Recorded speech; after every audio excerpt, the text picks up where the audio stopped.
The COVID-19 pandemic highlighted societal concerns, including food insecurity, inequities in education, and the digital divide. I think what COVID really did was, really highlight that poverty is the core root of so many issues facing our communities, especially communities of color. And when you look at who was impacted the most by COVID, in many ways, it was communities of color.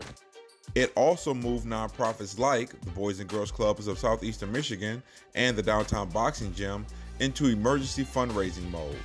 In a crisis like this, we saw that people were really stretching themselves and during a really scary time for their company or their own personal finances, right? Nobody knew what this was going to look like a year later. In this third and final edition of our Lessons Learned podcast, we're talking about nonprofit fundraising during a crisis. Hello, I'm Terry Whitfield, a program officer for the Skillman Foundation.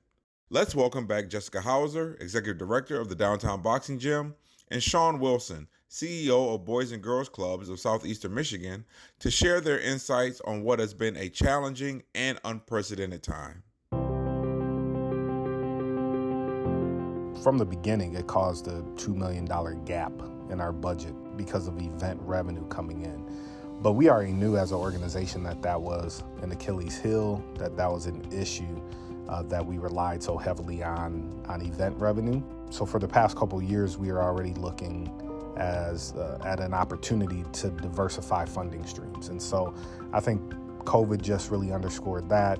I think it also underscored the importance of cultivating and having an ongoing, authentic and real relationships with your donors, because it really allowed for us to have some very direct and meaningful conversations on what we needed and what they could do to help support the organization. And without having that kind of direct and transparent relationship, I think those could have been some tougher conversations to have.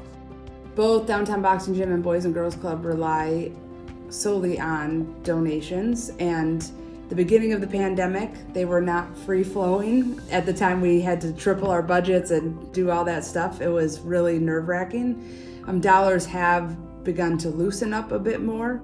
It's huge to make sure that you have some sort of rainy day fund so that you're never in a position where if things go sideways that you might have to shut your doors. And again, that is a luxury to be able to have that. I think obviously fundraising is all about relationships, but the more you focus on relationships, the better off, because in a crisis like this, we saw that people were really stretching themselves and during a really scary time for their company or their own personal finances, right? Nobody knew what this was going to look like a year later. And the fact that people still gave generously because there's a deep relationship, because they see the importance of the work for both organizations, that just speaks volumes to the fact that fundraising should not be transactional, that it really has to be relationship-based. We fared well, with all things being said, because we stayed mission focused. We continued to kind of take what the environment gave us and just stay focused on serving our youth, which then means that we were one of the organizations that when companies and foundations were looking to quickly have an impact on the community, they kind of turned to us, right? So along with other organizations like Downtown Boxing Gym. So to me, the lessons learned in it is develop ongoing communication with your donors, be transparent, and ultimately stay mission driven and mission focused. We're so proud of our team. We're so proud of our kids. We're so proud of our families.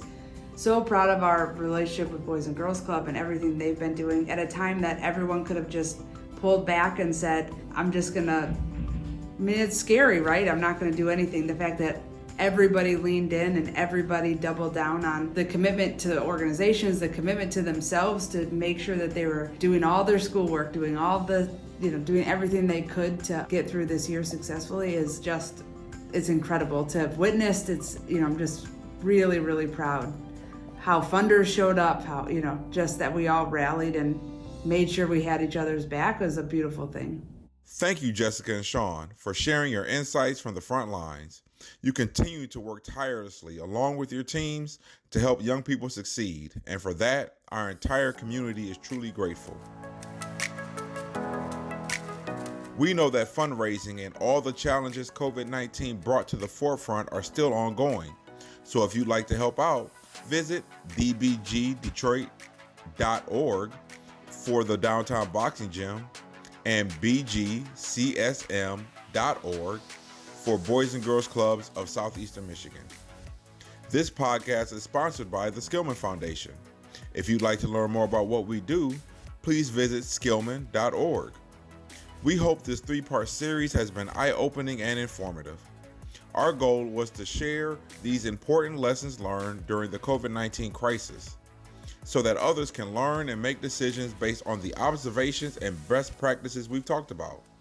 Thanks so much for joining us. I'm Terry Whitfield, and have a great day.